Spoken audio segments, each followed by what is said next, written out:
Bismillahirrahmanirrahim. Assalamualaikum warahmatullahi wabarakatuh.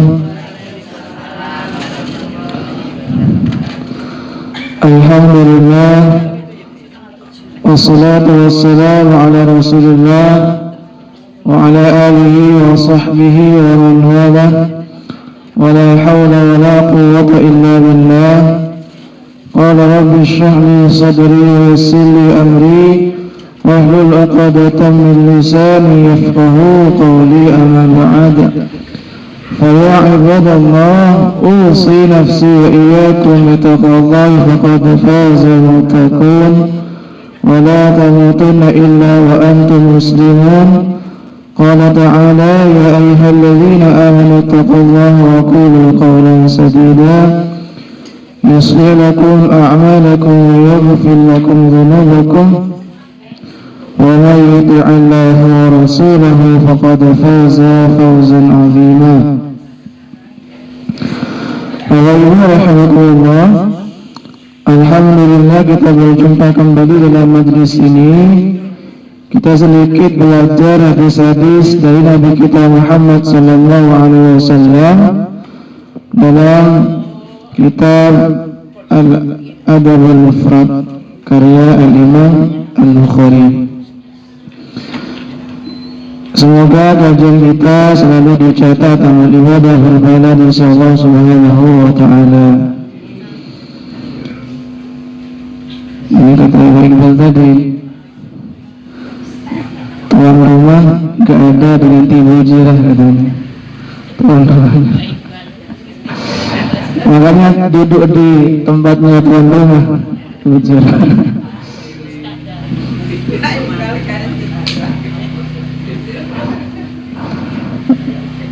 Rahimahullah, pada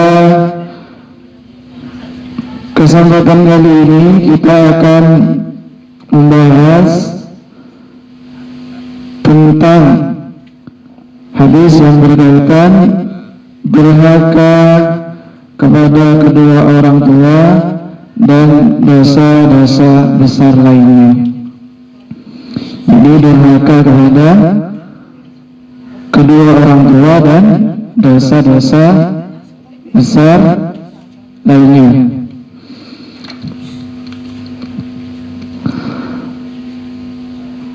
Bapak Ibu rahimakumullah,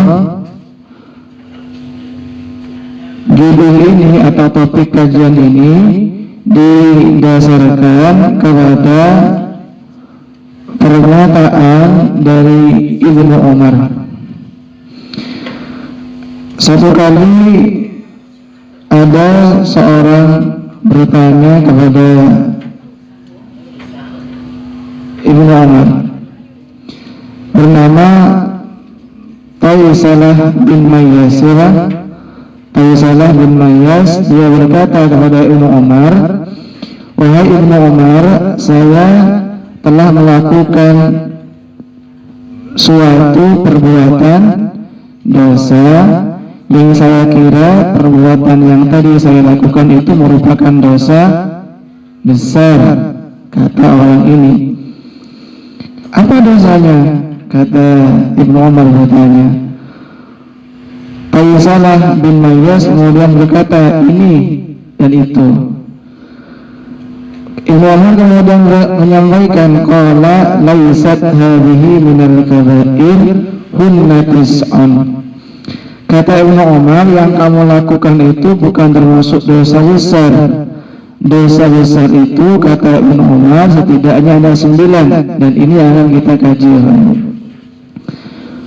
Walaupun dosa-dosa besar itu banyak, tetapi tidak akan kita bahas semuanya. Yang akan kita bahas setidaknya ada 9 pada kesempatan kali yang akan kita bahas. Bapak Ibu rahimakumullah, Ibnu Umar berkata, hunna tis'un, dosa besar itu ada 9, kata beliau. Apa yang pertama? Jelas ya, al-isyraku billah, syirik kepada Allah Subhanahu wa Ta'ala. Jadi dosa besar pertama adalah syirik, menduakan Allah, mentigakan Allah dan seterusnya. Artinya dia menyembah tidak kepada Allah atau menyekutukan Allah, maka dia adalah orang yang syirik, orang musyrik, dan ini merupakan dosa yang amat sangat besar. Bahkan Bapak Ibu rahimakumullah, kalau ada orang wafat, orang meninggal dunia dengan membawa dosa syirik, maka dia akan masuk neraka selama-lamanya. Beda dengan orang yang dia muslim, dia meyakini Allah sebagai Tuhan satu-satunya, tetapi dia banyak berbuat dosa. Mungkin dia masuk neraka, tetapi masih ada kesempatan masuk surga. Kenapa? Masih ada iman, masih ada keyakinan la ilaha illallah Muhammadur Rasulullah, sekalipun mungkin amaliyahnya masih banyak dosa-dosa besar yang dia lakukan. Tetapi beda dengan syirik, kalau ada orang meninggal dunia membawa dosa syirik, sekalipun mungkin dia baik secara sosial, tetap akan masuk neraka selama-lamanya. Itu bedanya. Na'udzubillah. Sebagaimana Allah sebutkan di dalam Al-Qur'anul Karim, surah An-Nisa, surah keempat, ayat 48 dan 116. Kata Allah, Inna Allah la yaghfiru an yushraka bihi wa yaghfiru ma duna dzalika liman yasha. Al-ayah. Sesungguhnya Allah itu tidak akan mengampuni dosa syirik, dan Allah masih sangat mengampuni dosa-dosa selain syirik.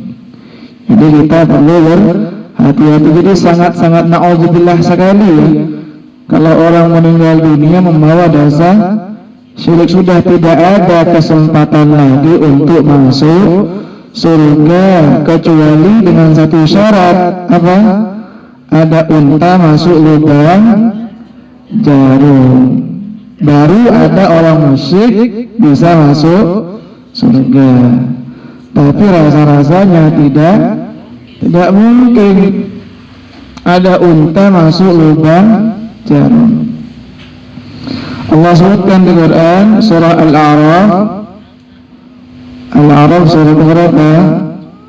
Surah ke-7 ayat ke-40. Allah Subhanahu wa Ta'ala menyebutkan, innal ladzina kazzabu bi ayatina wastakbaru anha la tufattahu lahum abwabus sama' wa la yadkhuluna al-jannata hatta yalijal jamalu fi samil qiyad.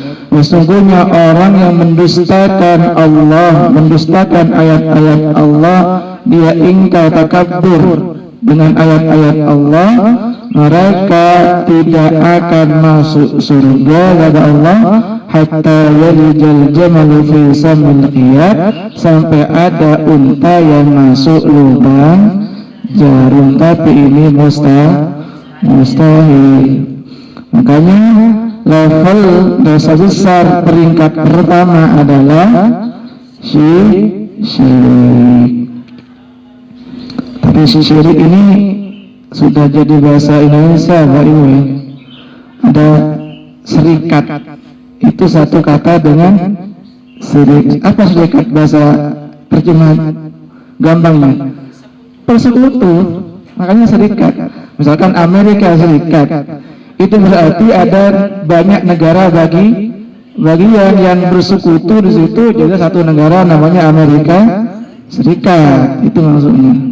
Jadi sudah jadi bahasa Indonesia syirik itu serikat atau perserikatan dan seterusnya. Bahwa ini rahimahullah, jadi itu syirik yang dosa besar yang pertama, dan memang syirik itu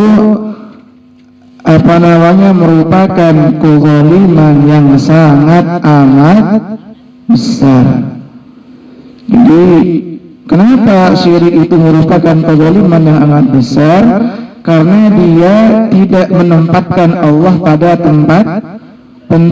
tempatnya Allah adalah zat yang layak untuk disembah, tetapi ternyata dia tidak menempatkan Allah pada tempatnya. Allah yang pada hakikatnya berhak untuk disembah, tapi ternyata haknya Allah itu tidak dipenuhi. Zalim itu namanya. Makanya Allah sebutkan di dalam Al-Quranul Karim surah Luqman, surah ke-31 ayat ke-13. Kalau tidak salah nanti dicek ya, kalau salah saya koreksi.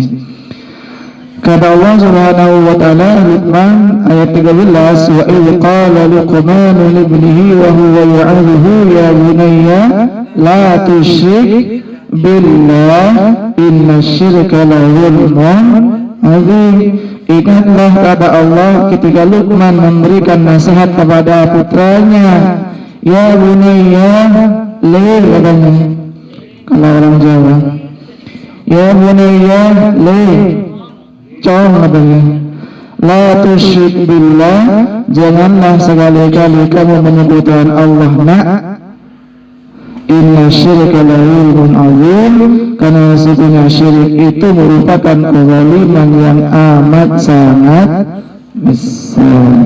Zalim itu syirik. Jadi itu yang pertama.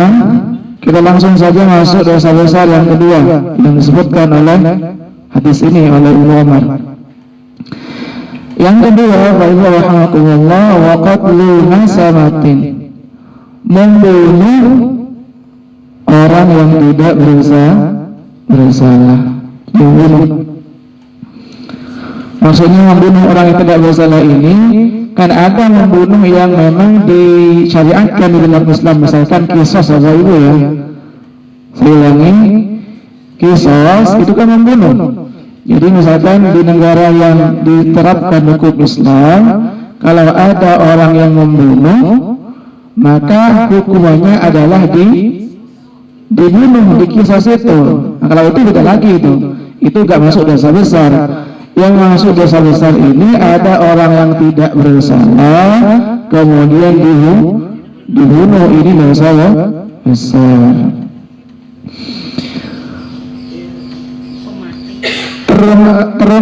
Hukum mati itu beda lagi ya Pak Ibu ya. Juga sama, itu bukan termasuk dosa besar kalau memang betul-betul dia bersalah. Kalau memang dia gak salah, kemudian disalah-salahkan, itu udah berlipat ganda dosanya, itu udah fitnah iya gitu kan, nuduh ya iya, kemudian membunuh orang juga iya.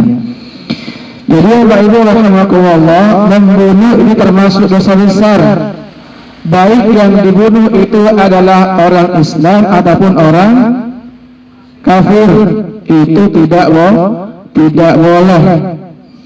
Allah sebutkan di dalam Al-Quranul Karim surah Al-Ma'idah surah ke-5 ayat ke-32, kata Allah, wa man qatala min ajli dzalika katabna ala bani Israil annahu man qala nafsan bighayri nafsin aw fasadin fil ardi faka'annama qatala an-nasa jami'an. Kata Allah, barang siapa yang membunuh satu jiwa padahal yang dia bunuh tidak bersalah, maka orang yang membunuh satu jiwa itu seolah-olah dia telah membunuh seluruh umat manusia. Bayangkan Bapak Ibu rahimakumullah, membunuh satu jiwa, menumpahkan darah satu orang, itu seolah-olah kita telah menumpahkan darah seluruh umat manusia. kita berhati-hati. Lebih-lebih yang dibunuh itu na'udzubillah adalah orang-orang mukmin. Orang non-muslim saja, orang kafir saja dibunuh itu dosa besar. Apalagi yang dibunuh dia adalah orang mukmin, orang muslim, malah lebih parah lagi itu. Sebagaimana Allah sebutkan di dalam Al-Qur'anul Karim, surah An-Nisa, surah An-Nisa ayat 93. Benar gak? An-Nisa 93 kata Allah, "Wa yaqtul mu'mina muta'ammidan fajaza'uhu jahannam khalidan fiha wa ghadiba Allahu 'alaihi wa la'anahu wa a'adda lahu 'adzaban alima." Barang siapa yang membunuh orang mukmin muta'ammidan secara fajaza'uhu jahannam, maka balasan bagi orang itu adalah neraka jahannam khalid di dalamnya. Jadi itu Alhamdulillah, membunuh, lebih-lebih yang dibunuh adalah orang yang tidak bersalah, orang mukmin, termasuk dosa besar, dan bisa jadi dia kekal di dalam neraka, dan ternyata nerakanya tidak tanggung-tanggung.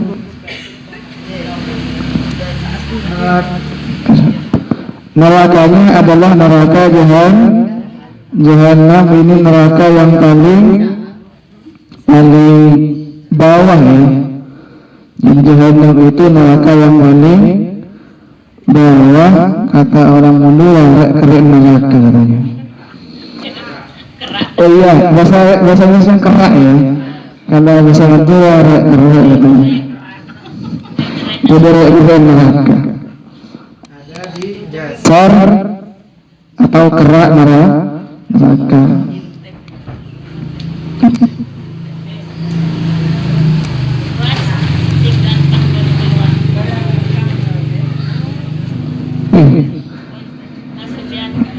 Itu yang kedua ya, membunuh bagian dari dosa hati.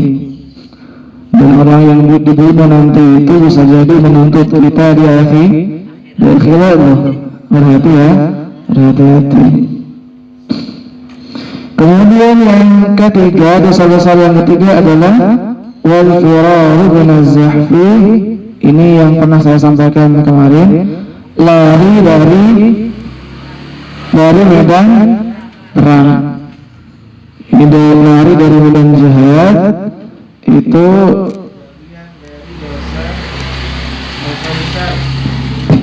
bagian dari dosa besar. Kecuali pada dua kondisi yang saya sampaikan kemarin. Apa kondisinya? Untuk menyusun ulang strategi atau berkumpul dengan kelompok, maksudnya dengan pasukan yang lebih kuat. Allah sebutkan di dalam surah Al-Anfal ayat ke-16, kata Allah, ya ayyuhalladzina amanu idza laqitumul ladzina kafaru zahfan fala tuwalluhumul adbar. Duhai orang-orang yang beriman, apabila kalian bertemu dengan orang-orang kafir di medan perang, fala tuwalluhumul adbar, janganlah kalian mundur, jangan lari, kata Allah. Jadi orang mukmin itu tidak mencari musuh, tetapi ketemu dengan musuh mereka tidak lari. Itu mental orang mukmin tuh. Jadi tidak membuat onar, tidak mengganggu, tetapi ketika diganggu pantang mundur. Itu mental itu. Mentalnya orang mukmin seperti tawon, katanya Nabi. Apa tawon itu? Tawon tidak mengganggu, Tapi kalau diganggu sampai nyelam di sungai dia tungguin. Itulah tahu diuber terus. Oke. Kesannya apa nih? Kesannya. Itu mental orang. Jadi Bapak rahimahullah, dosa besar yang ketiga lari dari medan jihad, medan perang, membela agama Allah, kecuali tadi pada dua kondisi: mengatur ulang strategi atau mundur dia untuk berkumpul dengan pasukan yang lebih besar, lebih kuat. Itu diperbolehkan. Surah Al-Anfal tadi ayat 16-nya, wa may yawlihim yawma idzin dumirahu illa mutaharrifan liqitalin aw mutahayyizan ila fi'atin. Dan seterusnya. Pada dua kondisi itu. Tetapi kalau tidak ada dua kondisi itu, kemudian dia lari dari medan tempur, faqad ba'a bi ghadabin minallah, dia mendapatkan murka Allah Subhanahu wa ta'ala dan diancam neraka oleh Allah Subhanahu wa ta'ala. Itu yang ketiga. Kita lanjutkan dosa besar yang keempat, wa qadhful muhsanati, menuduh perempuan muslimah melakukan zina. Ini pernah disampaikan.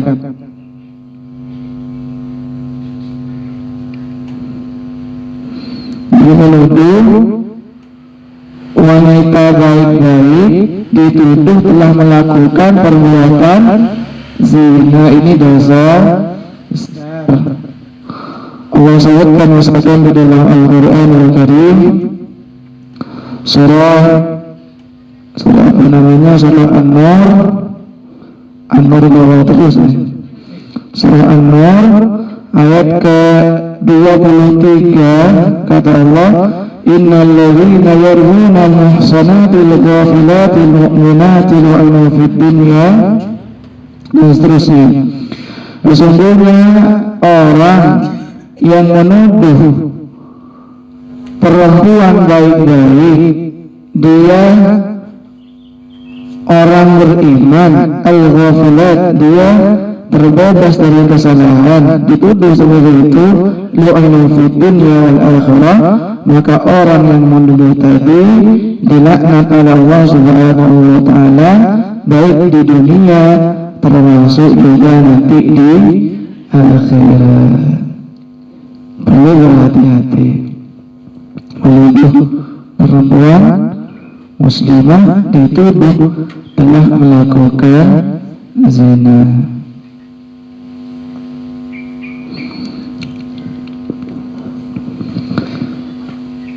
Itu yang keempat dulu ya.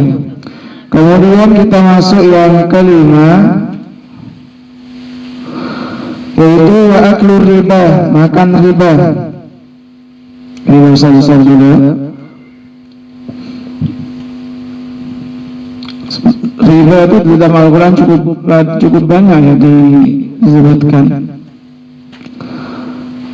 Pertama Allah sebutkan tentang riba itu di surah An-Nisa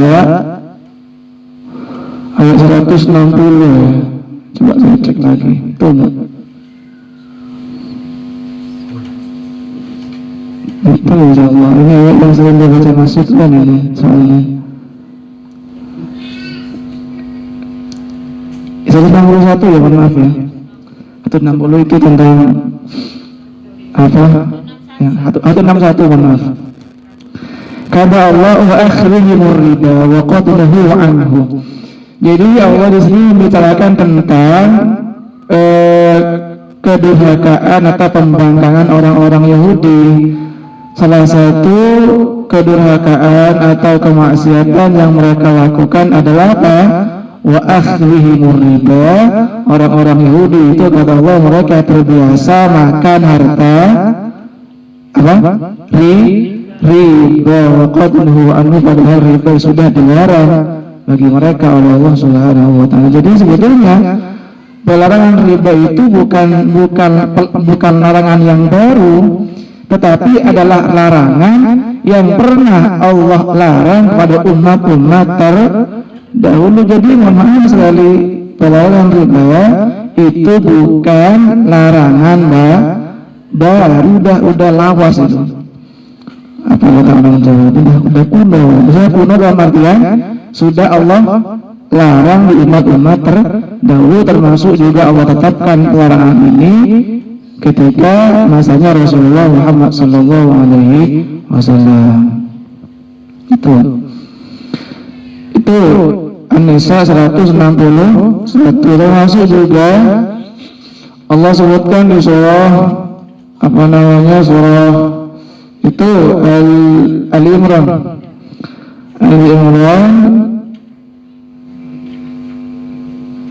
131, 132. Nanti kalau salah dicek lagi. Ya ayyuhalladzina amanu la ta'kulur riba ad'afan mudha'afan dan seterusnya itu. Betul enggak? Ya. Ada, maaf. Ali Imran apa ini? 131, betul? 130, dicek. Oh iya, mana? 130. Ya begitulah saya. Jadi kata Allah, ya ayyuhalladzina amanu la ta'kulur riba ad'afan mudha'afah.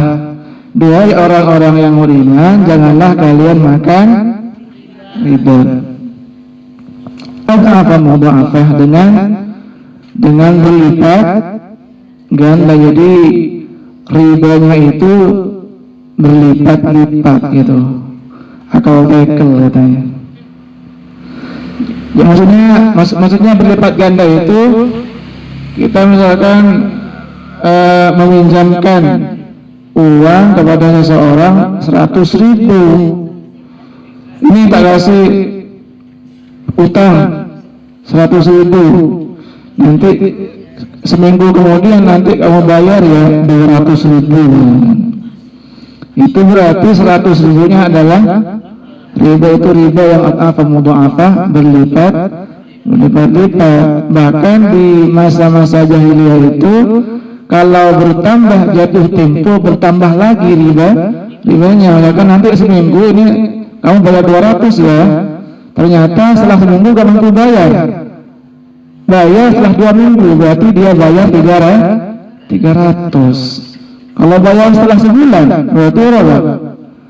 500 atau sampai 600 gitu. Itu praktek ekonomi yang mereka ekonomi sebetulnya. Jadi praktek yang terjadi di masa-masa ini dulu. Dan karena Allah rahmatullah, kecil sekalipun ribanya itu tetap dosa. Kita minjamkan uang 100.000, nanti bulan depan kamu bayar 105.000 ya. Itu 5.000-nya itu udah termasuk riba itu. Kemudian tentang riba lagi, Bapak Ibu rahimakumullah, surah Al-Baqarah tadi betul. Surah Al-Baqarah surah kedua ayat 275 ya, bisa diulang dari situ sampai bawah itu. Panjang sekali tentang riba. Sampai 280 juga bisa. Jadi kata Allah Subhanahu wa taala, alladzina ya'kuluna riba la yaqumuna illa kama yaqumul ladzi yatakhabbathu syaitanu minal mas. Orang-orang yang makan riba itu mereka seperti orang mabuk itu di ayat 275-nya. Di ayat 276-nya kata Allah, yamhaqullahu riba wa yurbis shadaqat.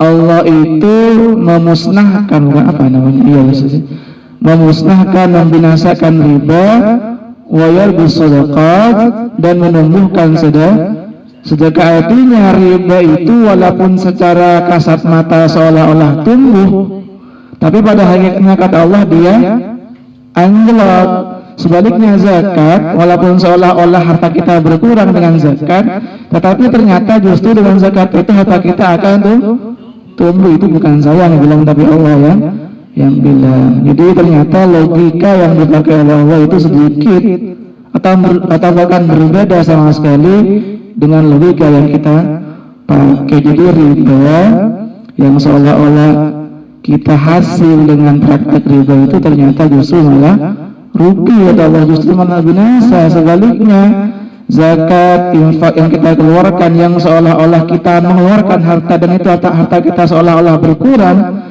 justru malah dengan begitu harta kita bertambah. Itu termasuk nanti kan bisa dicek lagi di surah Al-Baqarah tadi sampai 280-nya itu. Bahkan di ayat 278-nya Allah mengatakan fa'adhanu biharbin minallahi wa rasulih, wahai orang-orang beriman, bertakwalah kalian kepada Allah Subhanahu wa ta'ala dan tinggalkanlah riba. Kalau masih ngeyel melakukan praktek riba kata Allah, fa'adhanu biharbin minallahi wa rasulih, maka Allah dan Rasulnya mendeklarasikan perang kepada orang tersebut. Jadi akan diperangi oleh Allah dan Rasulnya dari orang-orang yang berkecimpung di praktek riba itu. Jadi itu yang kelima, Bapak Ibu ya, dosa besar yang kelima yaitu makan riba.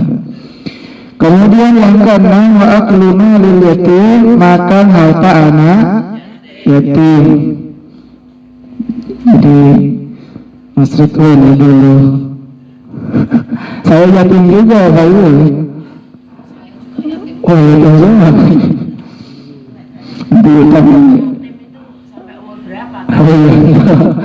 Iya, setidaknya sampai balik, Pak Ibu ya. Sampai balik.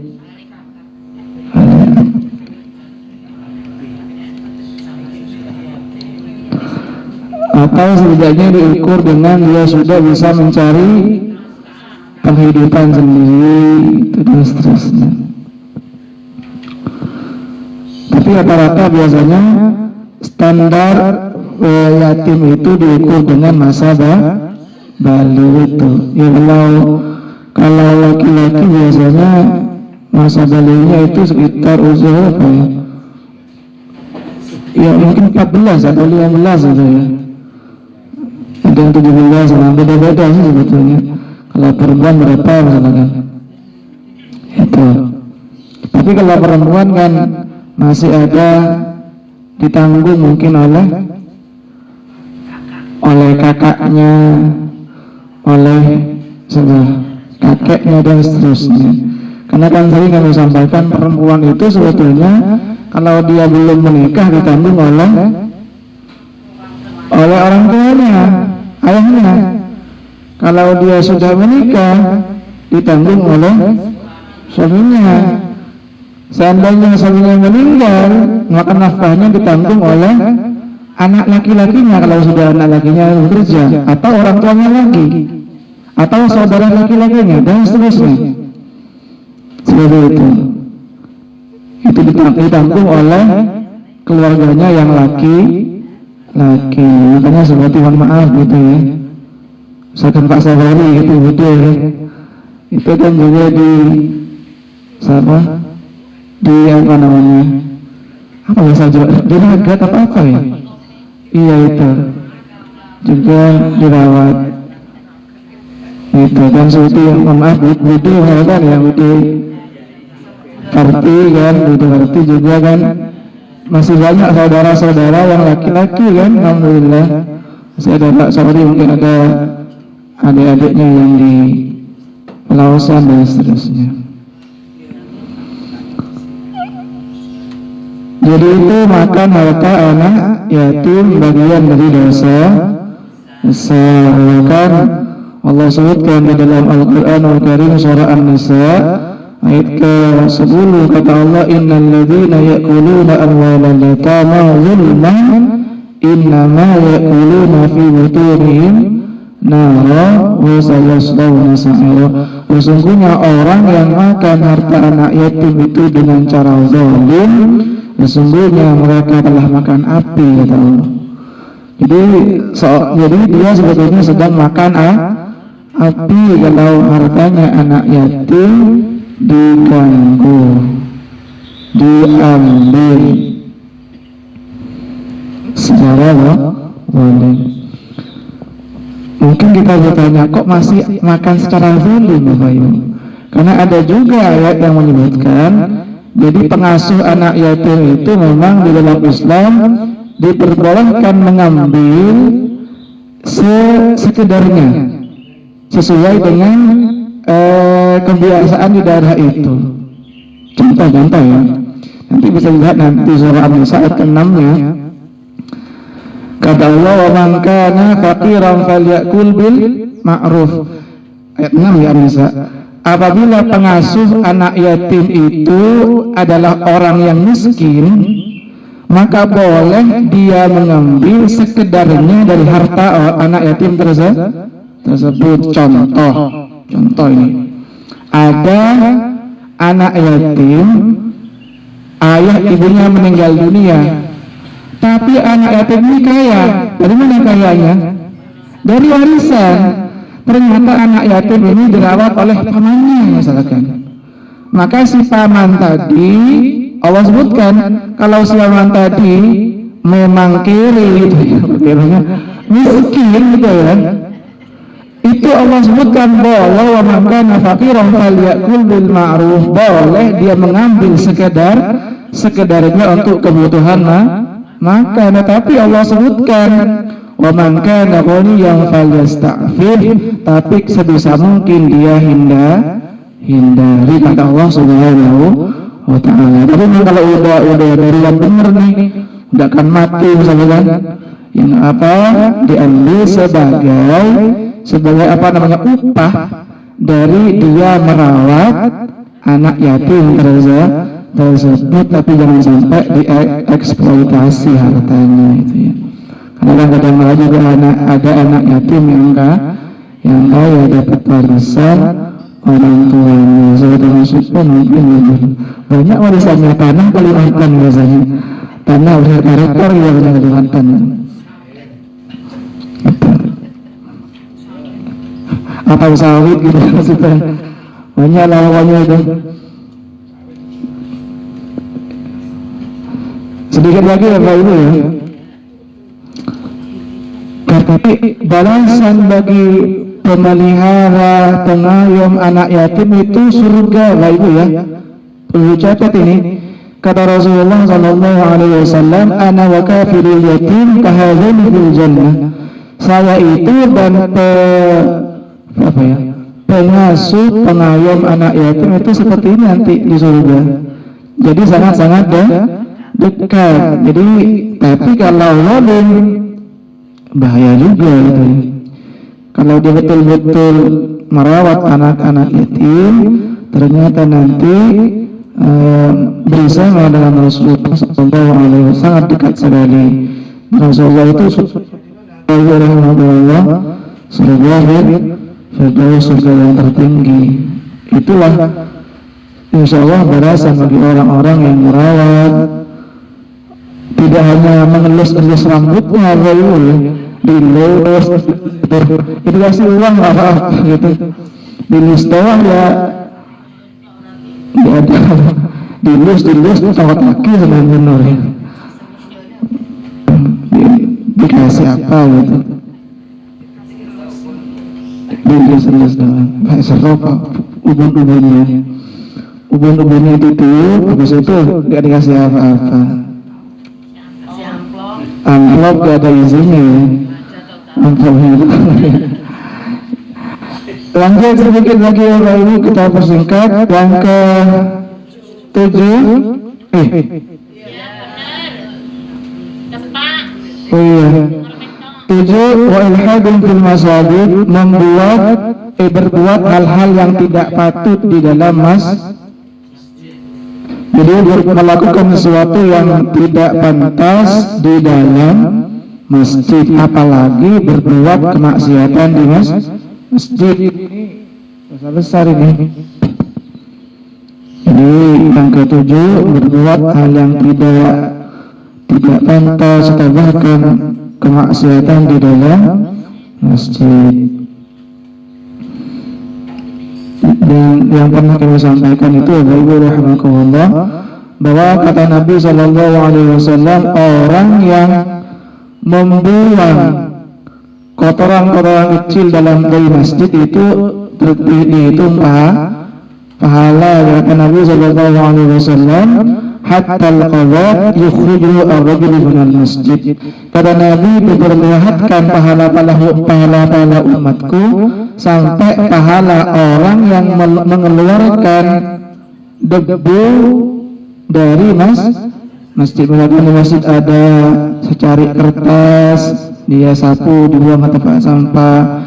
Di masjid ada biasanya sampah kecil, misalkan biasa sapu, itu bagian dari pahala. Yang ketujuh, wallazi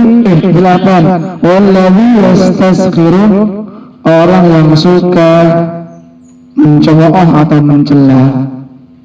Ini perhatikan, suka mencekap, orang yang suka mencela atau mencemooh, menyingkirkan, menyungkurkan orang lain.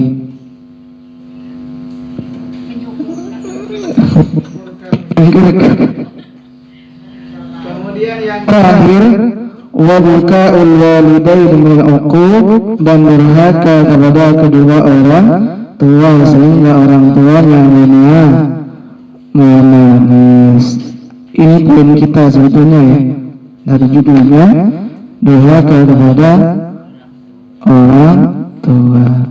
Jadi membuat orang tua kita menangis itu bagian kedurhakaan anak terhadap orang tuanya.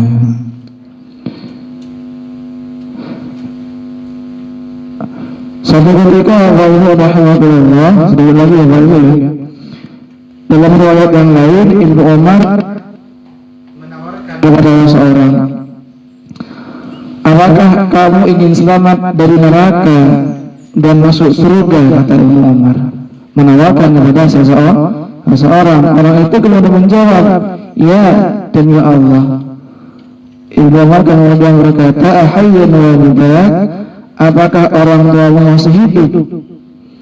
Orang itu menjawab, indi ummi, iya, orang tua saya masih hidup, tinggal di ibu, jadi ibunya masih hidup.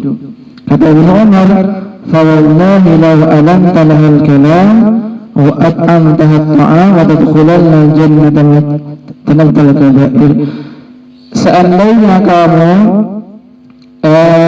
memperindah bertutur kata yang baik dengan orang tuamu dan memberi makan kepada kedua orang tuamu, niscaya kamu akan masuk surga selama tidak melakukan dosa-dosa besar. Jadi ternyata pada intinya, kata Ibnu Umar, ketika kita berkata di hadapan kepada orang tua sebisa mungkin dengan bahasa keromong, inggil, bahasa Allah sebenarnya, iya, bahasa Allah inggil dan apa. Dan di Jawa kan kromo inggil itu kan, kalau misalkan ada seorang anak ya berkata kepada orang tuanya pakai bahasa kromo, itu ada mbak kira-kira Pak Ibu perasaannya? Sama, Madura juga begitu. Ada juga bahasa halusnya ketika ada seorang anak ngomong dengan orang tuanya pakai bahasa Madura halus, itu perasaannya adem orang tuanya. Tapi kalau tidak bisa bahasa kromo inggil, Katanya setidaknya pakai bahasa Indonesia kan? Pakai bahasa Indonesia. Seperti Pak Iqbal ya. Pak Iqbal bisa bahasa Jawa, tapi nggak bisa Korea Inggris. Jadi itu mungkin rahimahullah sedikit yang bisa kita sampaikan. Setidaknya ada 9 dari dosa besar. Salah satunya adalah durhaka kepada kedua orang tua. Semoga kita termasuk orang-orang yang bisa berbakti kepada kedua orang tua. Bagaimanapun, insya Allah surga dekat dengan orang-orang yang berbakti kepada orang tua.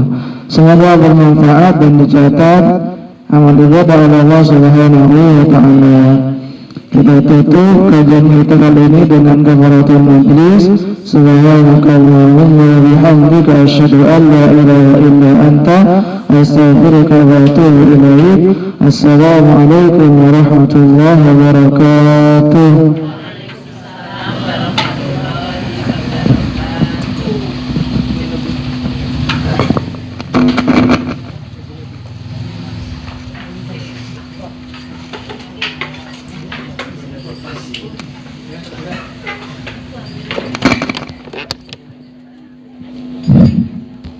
Assalamualaikum warahmatullahi wabarakatuh. Bapak sekalian yang dirahmati Allah, ini ada amanah tadi diberikan doa untuk saudari kita Ibu Hernani yang baru saja operasi mata beliau. Semoga segera Allah berikan kesembuhan. Semoga segera Allah hilangkan rasa sakitnya sehingga bisa melihat lagi dengan normal tanpa sakit. Amin ya rabbal alamin. Ala hadhihi niyyah wa likulli niyyatin shalihah. Al-Fatihah. A'udzu billahi minasyaitonir rajim. Bismillahirrahmanirrahim. Alhamdulillahi rabbil alamin. Hamdan rabbil alamin arrahmanir rahim. Maliki yaumiddin. Iyyaka na'budu wa iyyaka nasta'in. اهدنا الصراط المستقيم صراط الذين أنعمت عليهم غير المغضوب عليهم ولا الضالين آمين. آمين يا رب العالمين. حمدا شاكرا حمدا ناعما حمدا يوافي نعمه ويكافئ مزيده. يا ربنا لك الحمد ولك الشكر كما ينبغي لجلال وجهك الكريم وعظيم سلطانك. اللهم اغفر لنا ذنوبنا وذنوب والدينا وارحمهم كما ربونا صغارا. ولجميع المسلمين والمسلمات والمؤمنين والمؤمنات الأحياء منهم والأموات برحمتك يا أرحم الراحمين. اللهم إنا نعوذ بك من البرص والجنون والجذام ومن سيء الأسقام. اللهم شاف أبدتك يا شافي، لا شفاء إلا شفاءك، شفاء لا يغادر سقما. اللهم يا رب الناس أذهب البأس اشفي أنت الشافي، لا شفاء إلا شفاءك، شفاء لا يغادر سقما. ربنا آتنا في الدنيا حسنة وفي الآخرة حسنة وقنا عذاب النار. وصل اللهم على سيدنا محمد وعلى آله وصحبه وبارك وسلم والحمد لله رب العالمين. السلام عليكم ورحمة الله وبركاته.